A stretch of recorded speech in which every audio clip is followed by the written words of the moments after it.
Welcome to True Echo, where real emotions meet extraordinary twists. In today's story, a tech CEO on the brink of collapse stumbles upon the impossible, his own Maid solving a $500 million crisis in seconds.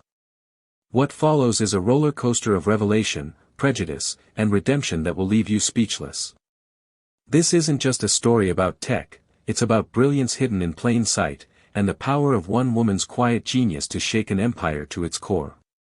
Stay with us. What you're about to hear changes everything.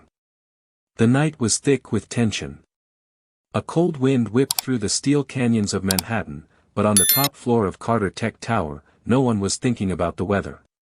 Ethan Carter, young, wealthy, and CEO of one of the nation's top tech companies, paced like a man possessed. The Genesis project, a flagship product promised to revolutionize data integration across platforms, was hanging by a thread. Every attempt to patch its system failure had failed. Ethan had burned through millions hiring the best minds in Silicon Valley. No one could stop the bleeding. The board was already muttering about contingency plans. Investors were losing faith. The press had started referring to Genesis as Carter's collapse. He hadn't slept in 3 nights, and coffee no longer kept the gnawing panic at bay. His company, his legacy, was dying in front of him. He poured another mug of black coffee and leaned over the edge of his desk when a faint sound caught his attention. A soft tapping of keys echoed from the private annex of his office. His brow furrowed. That room was restricted. No one was supposed to be there. Ethan set down his mug and crept toward the light spilling from under the door. He pushed it open without knocking, and froze. Sitting in front of his high-security terminal was a young black woman in a cleaning uniform. Her hands flew across the keyboard with fluency and confidence, navigating a sea of code like a concert pianist performing a symphony. Her name badge read Hannah Brooks. The moment she saw him, she stood abruptly, knocking the chair over. I'm sorry, Mr. Carter, she stammered. I didn't mean to, I was just. What the hell are you doing? He barked. This is proprietary code on a $500 million project. Are you insane? Her hands trembled. I noticed something. I thought maybe I could help. I wasn't trying to cause trouble. He scoffed. Help? You're a janitor.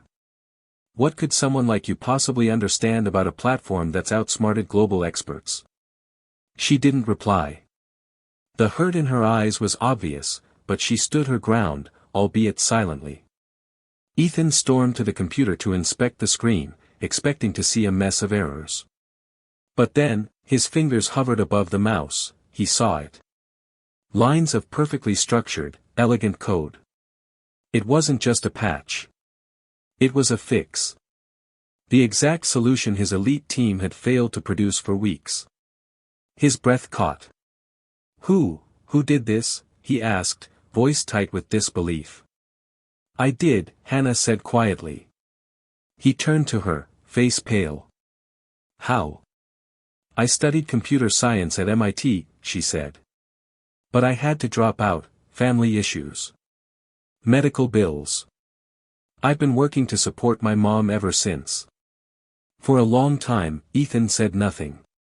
His chest tightened with guilt. He had judged her, dismissed her. And yet here she was, standing quietly in front of the very system that had nearly bankrupted his company, and saving it. But instead of gratitude, the CEO's pride clung to him like armor. You accessed a restricted system. That's a serious breach. She looked down. I know. I'm sorry. Go home, Hannah. We'll talk tomorrow. She nodded and left, her eyes not meeting his. When the door shut, Ethan remained still, staring at the code. He knew what he had seen. And it scared him more than the failing project ever had. Because the truth was clear now, the best mind in the building wasn't in a boardroom. She had been sweeping its floors. And tomorrow, that truth would start a war he never saw coming. The night after Hannah left his office, Ethan barely slept. He sat at his desk until sunrise, rereading the lines of code she had written, mastered. Over and over again. Her solution had worked. Perfectly. Not only had she resolved the main flaw in the Genesis system, but she had also cleaned up several minor errors his engineers had overlooked. Every test they ran that morning passed. Smoothly. Efficiently. Flawlessly. By mid-morning, his CTO and several team leads were celebrating, believing the fix had been a result of Ethan's late-night brilliance or perhaps a quiet outsourcing deal. Ethan said nothing. He simply nodded, accepting their praise while an invisible fire gnawed at him. He felt ashamed. Humbled. And also fascinated. That day, while reviewing internal access logs, Ethan searched Hannah's employment file. She had been with the building maintenance company for 3 months, officially contracted to Carter Tech 2 weeks ago.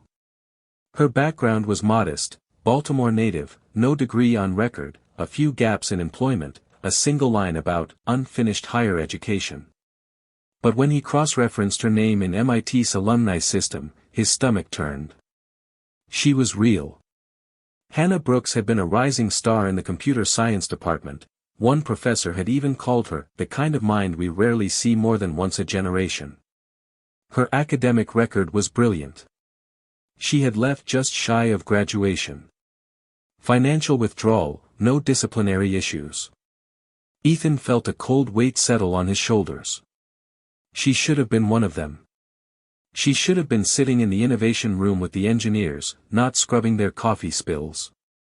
The next night, he waited. When the clock neared midnight, he manually inserted a controlled error into one of the Genesis subsystems, something subtle but damaging enough to stall operations if left unaddressed. He installed a tracker to see if the bug would be discovered. And then, he left. The next morning, he returned at 5 a.m., heart pounding. He turned on the monitor and pulled up the system logs. There it was. Fixed. Better yet, optimized. At the bottom of the code, a tiny comment had been left. / error corrected. Hope I didn't overstep again. Ethan sank into his chair, staring at the screen in silence. For several minutes, all he could do was blink. Hannah Brooks wasn't a fluke. She was a genius. He tested her again the following night. Another carefully coded flaw. Another perfect solution by morning. No fanfare. No ego. Just quiet, consistent brilliance from a woman no one else saw. But others were beginning to notice the sudden improvements. Looks like your late-night sessions are paying off, Mike Harris said the next afternoon, slapping Ethan on the back as they walked the project floor. Mike was the engineering director, smart, well-spoken, politically savvy. And Ethan was beginning to realize, subtly toxic. I've been getting curious, Mike continued. Our systems have been patching too perfectly. Almost like someone's ghostwriting genius in the dark. Ethan smiled coolly. We have talent in places you wouldn't expect, Mike. Mike gave a hollow laugh. You mean one of the interns? Or that AI firm we tried? You didn't loop me in on any new consultants, did you? No, Ethan said, pausing. Sometimes the answer is already here. You just have to look past the surface. Mike squinted. There was something calculating in his gaze now. That night, Ethan wrote a letter. He printed it, sealed it, and left it on the night shift desk near the janitorial supplies. The envelope simply read, Hannah. Inside, the note was brief. I saw what you did.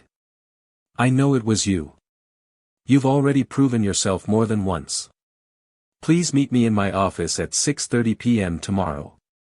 No pressure, no consequences. I just want to talk. Ethan Carter. He wasn't sure she'd come. But when the sun began to dip behind the skyscrapers the next evening, the office lights glowed warm against the glass, and Ethan stood by his window, watching the horizon, waiting. The soft knock came right on time. He turned. There she was. Uniform pressed. Hair tied neatly. Eyes wary but curious. You wanted to see me, sir. Please, Ethan said gently, motioning to the seat across from him. Have a seat. She hesitated, then sat on the edge, posture stiff. I owe you an apology, he began. Not just for what I said the night I caught you, but for what I assumed. Hannah blinked, surprised. I didn't mean to intrude. I just couldn't help noticing the problem in the logs. You did more than notice it, Ethan said. You solved it. He paused, then added, twice. She looked down, fingers fidgeting with the hem of her sleeve. I was afraid to say anything. People don't usually listen when I talk about tech, especially when I'm in this uniform. Ethan's chest tightened. The shame was still fresh. I've been testing you, he admitted. Planting errors. Watching what you do. Hannah looked up sharply. Why? To see if it was luck. It wasn't. You're the reason we didn't crash last week. You're the reason Genesis still has a future. She swallowed, emotion rising behind her eyes. I just wanted to help. I didn't expect anything in return. I'm not here to offer charity, Ethan said. I'm here to offer you a position. Hannah stiffened. I want you on the Genesis team. Officially. Title, pay, benefits. You'll report to me directly. Her mouth opened slightly, but no sound came out. She shook her head slowly. I can't. I'm not a graduate. I'm not certified. People like Mike Harris, they'd never accept me. And what happens when I fail, Mr. Carter? Ethan leaned forward, voice firm. You already passed every test I gave you. And Mike Harris is not the future of this company, you are. But I won't pressure you. If you want to keep doing things your way, silently fixing the world without the spotlight, I won't stop you. But know this, Hannah. He stood, walking to the window again. Genius doesn't belong in the shadows. Hannah sat still, torn between fear and hope, silence wrapping around her like a shield. Take some time, Ethan said, his voice softer now. Just think about what you want. Not what the world expects from someone like you. She rose, nodded once, and left the room. Ethan stood in the dim light for a long time afterward, wondering if she would ever come back. The days that followed were tense, not because of another technical crisis, but because of silence. Hannah didn't respond to Ethan's offer, no message, no visit, no whispered note tucked beneath the monitor like before. She went back to her cleaning duties, quiet as ever, her presence nearly invisible once again. But Ethan noticed everything now. Every time she passed by his office, he paused his work, waiting for even a glance. But none came. He didn't blame her. She had been judged, ignored, and spoken to like a ghost for so long that the idea of stepping into the spotlight, into the crosshairs of powerful men like Mike Harris, was terrifying. And worse, she believed she didn't belong. On the third day, Ethan called a private meeting with his board liaison and quietly authorized a special contract to be drafted. It would allow Hannah to act as a senior technical consultant, without requiring a degree, and reporting directly to the CEO. It was unconventional. It would raise questions. But Ethan didn't care. He knew talent when he saw it, and he'd already seen what happened when people ignored it. Meanwhile, down in the bowels of the building, Mike Harris was growing suspicious. Rumors had begun circulating, the CEO's up to something. Genesis is performing better than ever, but no one knows why. Some night shift contractor fixed a critical bug. Mike dismissed most of it as nonsense, until he reviewed the server logs himself. There, embedded in the activity records, were timestamps and access logs that didn't make sense. Someone was fixing things without going through the engineering review pipeline. Someone unauthorized. And the logs showed access from a terminal usually assigned to janitorial services. Mike's jaw clenched. He pulled every security video from the last 2 weeks and fast-forwarded through grainy footage until he found her, Hannah Brooks, cleaning the executive suite, then quietly slipping into the restricted terminal, hands moving over the keyboard like a virtuoso pianist. "Unbelievable," he whispered. The next morning, he stormed into Ethan's office without knocking, his face flushed with outrage. "You've got to be kidding me," Mike snapped. "Tell me it's not true. Tell me you haven't been letting the janitor," he practically spat the word, "play around with our proprietary code." Ethan didn't flinch. He looked up from his desk and calmly folded his hands. "She's not playing around," he said coolly. "She's outperforming everyone on your team. Including you." Mike's mouth opened, but no sound came out for a second. Then, "This is a joke. It's a liability. You're jeopardizing everything we've built." "I'm saving everything we've built," Ethan cut in. "You've had weeks, Mike. Weeks. And you couldn't do what she did in a few quiet hours. She's untrained. She studied at MIT. Didn't even graduate. Because she had to take care of her dying mother." Mike sneered. "So what? This company isn't a charity." "No," Ethan said, standing slowly. "But it will be a place that doesn't bury genius just because she wears a uniform you don't respect." There was a long silence. Ethan stepped closer. "And let me make something clear, Mike. If you can't handle that, you're welcome to step down." Mike's eyes darkened. For a moment, it looked like he might explode. But then he smiled, tight, fake, dangerous. "I'm not going anywhere, Ethan," he said, voice sharp. "And neither is she. Let's see how long this fantasy lasts when the board finds out." Then he turned and walked out, letting the door slam behind him.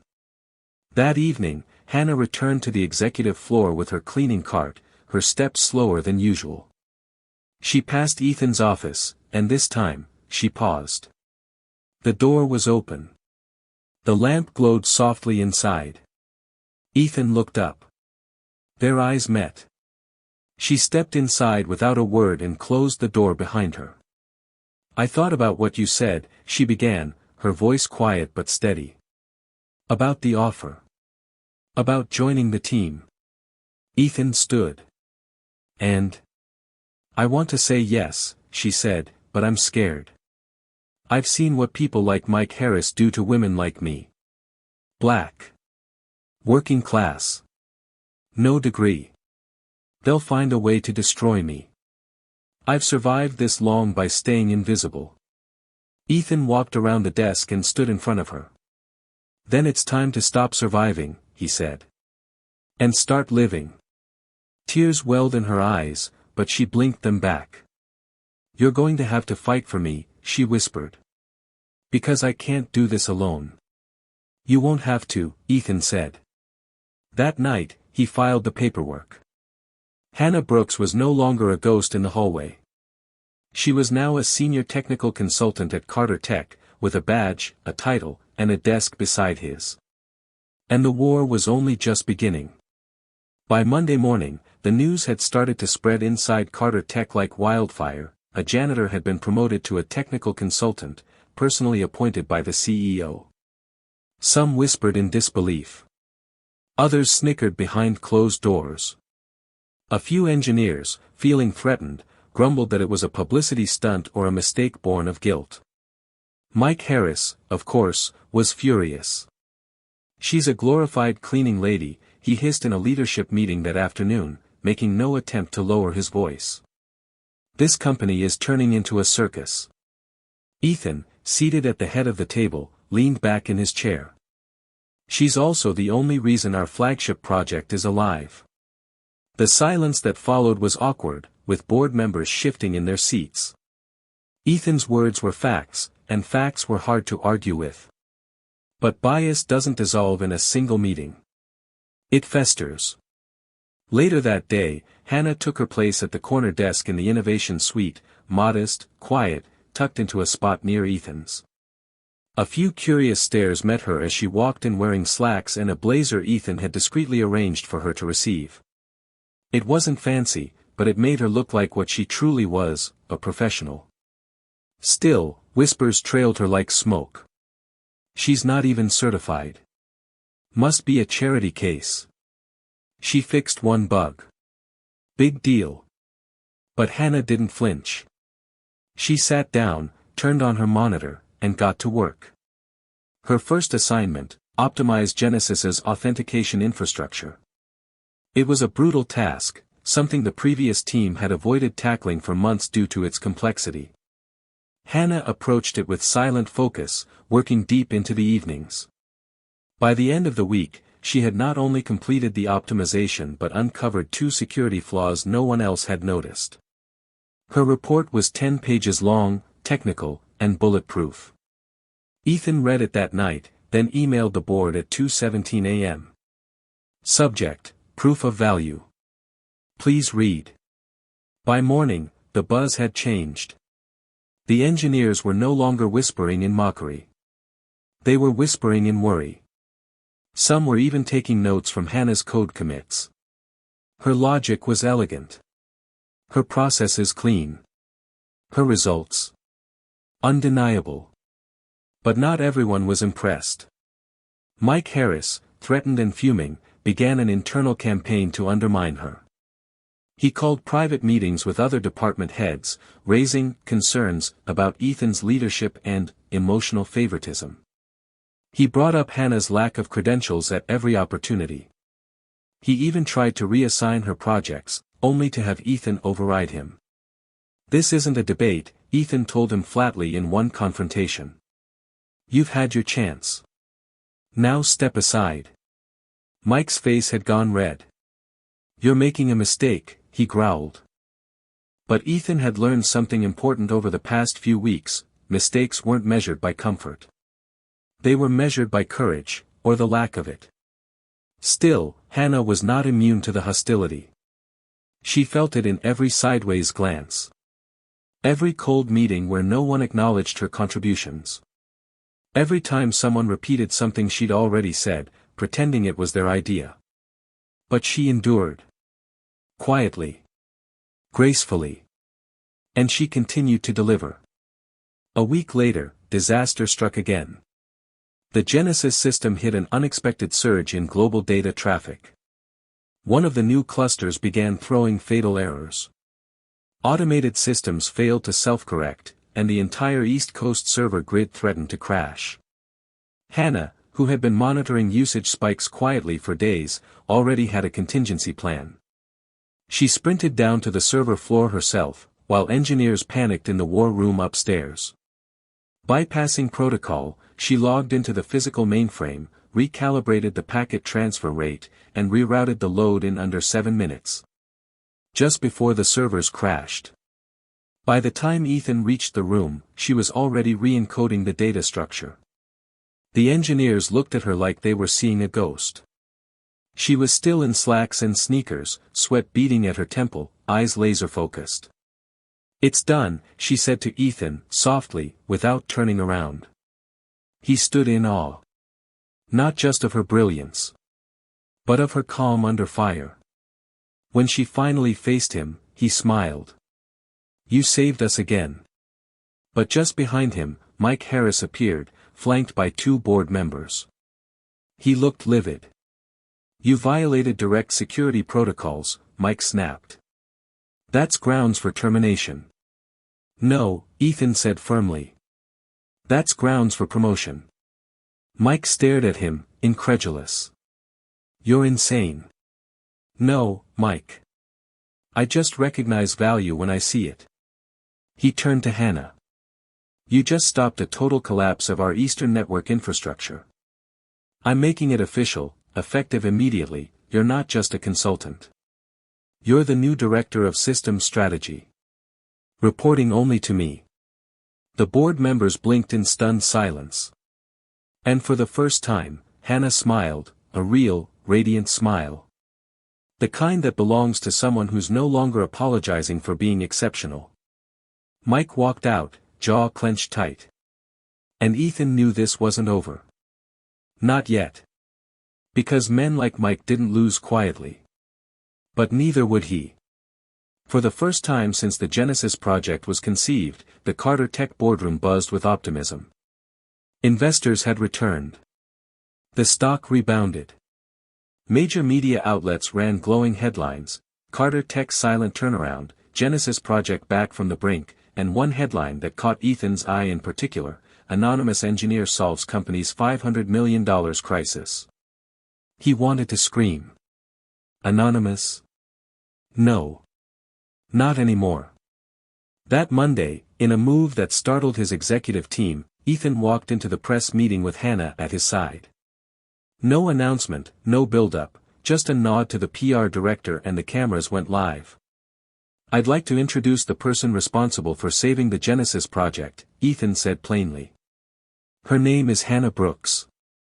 She was once our janitor. Now she's our new director of systems strategy. And if not for her, none of us would be sitting here." The room went silent. A few gasps. Reporters blinked, unsure whether to believe it. A black woman, formerly a cleaning staff, now leading one of the most advanced systems infrastructures in the country. They bombarded them with questions. "Ms. Brooks, how did you fix what trained engineers couldn't? What's your background? Is this a PR stunt?" Hannah took a breath, her heart pounding in her ears. She looked to Ethan, who gave her a subtle nod. "I studied computer science at MIT," she began. "But I dropped out to care for my mother. I didn't think anyone would ever take me seriously again. So I kept my head down, until I saw a problem I knew I could solve. And I solved it." Her voice was steady. Strong. No trace of apology. "I didn't ask for recognition. I just wanted to help. But Mr. Carter saw something in me I'd stopped seeing in myself." There was silence again, but it wasn't the awkward kind. It was reverent. One by one, journalists began to nod, scribble notes, tap furiously on laptops. The story went viral within hours. Janitor turned director saves $500 million tech project. Hannah Brooks, the genius in the shadows. From mob to mastermind, a real-life tech heroine. Across the country, people were moved, especially young women of color. College professors cited Hannah as proof that brilliance doesn't require privilege. Ethan's inbox overflowed with emails from CEOs, engineers, and community leaders praising the move. But not everyone was happy. Mike Harris seethed as he watched the live stream replay in his office. "Unbelievable," he hissed, slamming his fist on the desk. "This company is going to burn over a sob story." In private, he began scheming. He called a few of his allies in the engineering department. Men who owed him favors. Others who resented Hannah's promotion. They all shared something ugly in common, a belief that Carter Tech should be run by the right kind of people. Mike planned to expose Hannah's incompetence by engineering a crisis. He gave an off-the-books instruction: embed a time-triggered recursive function in one of Genesis's peripheral security modules. It wouldn't go off immediately. But when it did, it would create a network feedback loop that would mimic a security breach. Something catastrophic. And he'd pin it on Hannah. But there was one thing Mike didn't count on: Hannah had already noticed the anomaly. She hadn't reported it yet. She wasn't sure whether it was just leftover debris in the system or something deeper. But her instincts told her it was too deliberate. Too neat. So she watched. Waited. Then, late one evening, just past 2 a.m., the system spiked. Hannah, working late as usual, saw the recursive loop trigger itself, and immediately went into containment mode. She worked fast, bypassing normal chains of approval. She locked the breach, ran an audit, and shut down the compromised nodes before the engineers even received the alert. By 2:11 a.m., the crisis had been stopped cold. But Hannah had something else, a full digital signature of who created the recursive loop, and when. She didn't go to the engineers. She went straight to Ethan. He met her in his office, shirt sleeves rolled up, tie loosened, coffee in hand. The moment he saw her face, he knew something serious had happened. "Someone tried to sabotage Genesis," she said quietly. "And I have proof." Ethan's expression darkened as she laid the logs before him. The system ID matched a device linked to Mike Harris's private terminal. Ethan leaned back in his chair, stunned, but not surprised. "He was trying to frame you," Ethan murmured. "To destroy your credibility." "I stopped it," Hannah said. "But if I hadn't been monitoring it in real time." The unspoken truth hung heavy between them. Genesis would have collapsed. And Hannah would have taken the fall. Ethan stood and walked to the window, seething. "I'll deal with him." "I don't want this buried," Hannah said. "Not like the other times. If you believe in me, Ethan, let the truth come out." He turned to her. And in that moment, he didn't see the janitor. Or even the genius. He saw the leader. The storm was about to hit Carter Tech, but Ethan Carter was ready. And this time, the company would see who had really been holding them back all along. By sunrise, Ethan Carter had made up his mind. He called an emergency executive meeting, one that included select board members, legal counsel, and most importantly, Hannah Brooks. The room filled slowly, buzzing with low murmurs and half-awake chatter, until Mike Harris swaggered in last, his smirk intact. He looked around, puzzled. "Did I miss something?" he asked. "What's the emergency?" Ethan stood at the head of the table, arms folded. "We had a major security breach attempt last night. Nearly took down the Genesis firewall." Murmurs grew louder. Mike raised an eyebrow. "And I assume your golden girl is to blame?" Ethan didn't answer. Instead, he turned to Hannah. She stood up slowly, then tapped her laptop. The wall screen behind her lit up with the audit logs, file timestamps, and digital trail of the injected code. "This," she said clearly, "is the recursive loop planted in the Genesis security module. It was deliberately designed to cause a critical failure in the authentication engine." She paused and turned slightly to Mike. "And this," she continued, "is the internal ID that authored it. Tied directly to your workstation, Mr. Harris. With full timestamp logs." The room went dead silent. Mike's face paled. Then flushed. "This is ridiculous. Falsified. Anyone could have spoofed that ID." "I thought of that," Hannah said. She clicked again. A second graph appeared. "I ran a forensic trace. The malicious code was written using your custom hotkey macros, only installed on your personal device. No one else has access. Not even me."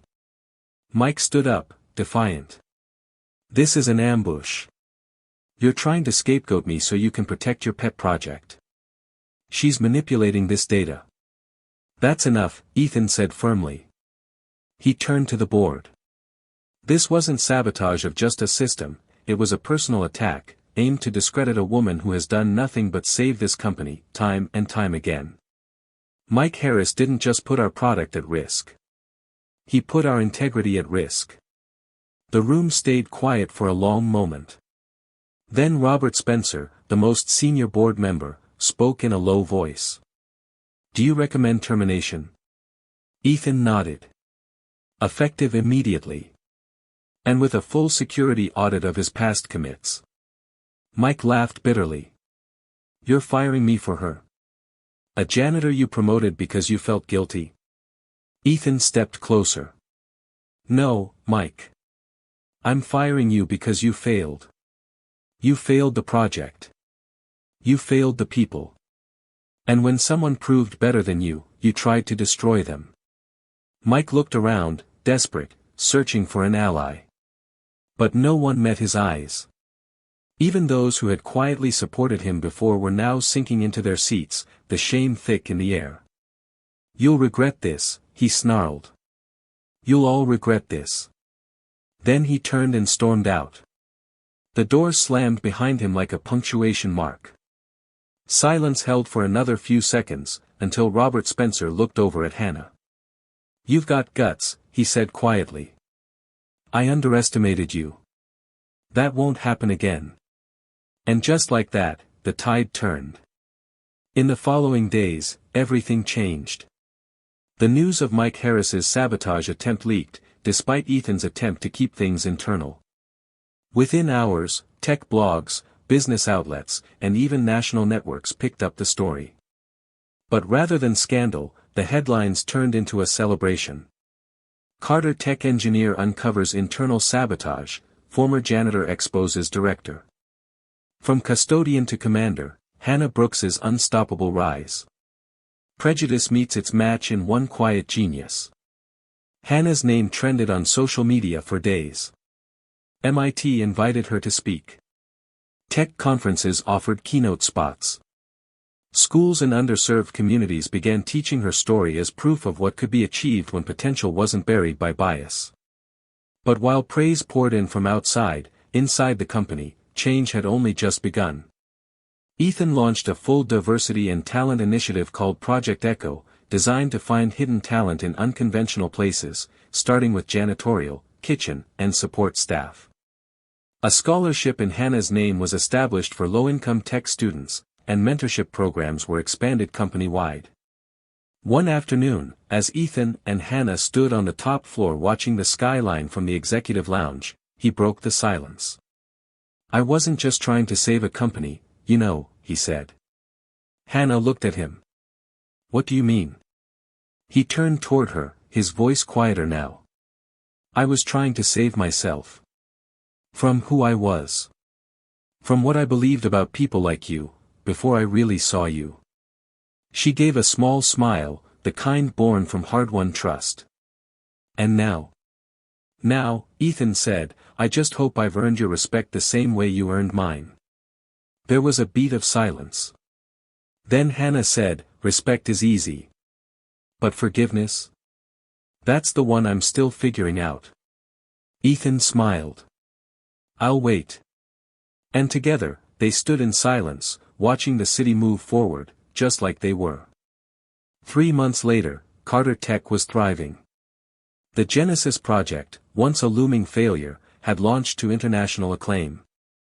Its seamless integration, lightning-fast response time, and rock-solid security architecture were hailed as revolutionary. What few people outside the company knew was that nearly 80% of the core system now bore the digital fingerprints of Hannah Brooks. Inside the company, change rippled in powerful, unexpected ways. Old leadership structures began to loosen. Rigid titles and pedigree-based promotions were replaced by merit-first policies. Internal hiring practices shifted toward uncovering talent where it had once been overlooked. Ethan saw to it personally that the company's culture began to reflect the lesson he had nearly missed, that brilliance doesn't come dressed in privilege. And at the heart of it all was Hannah. She had become more than an employee. More than a director. She had become a symbol. Each week, she mentored a new group of interns from underrepresented backgrounds, teaching them to code, yes, but also to believe in themselves, even when the world didn't. She took quiet pride in their questions, their dreams, and especially their defiance.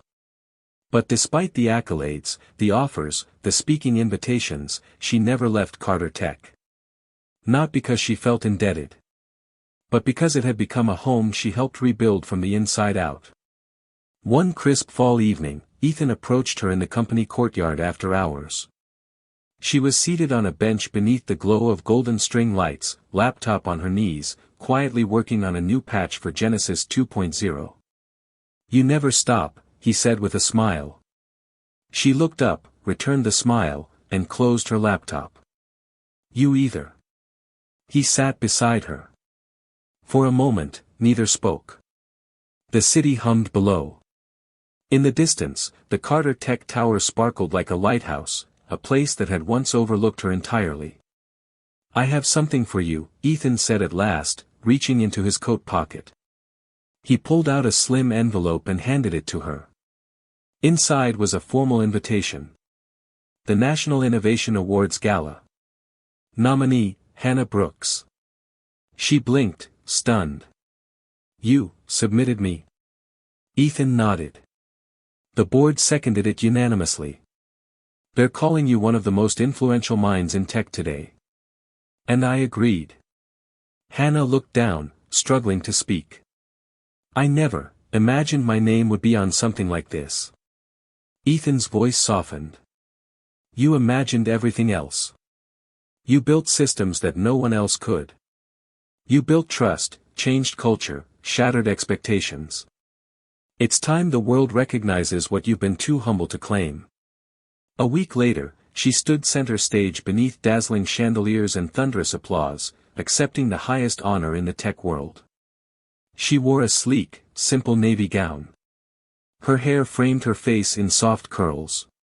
Her voice, as she took the mic, was clear and strong.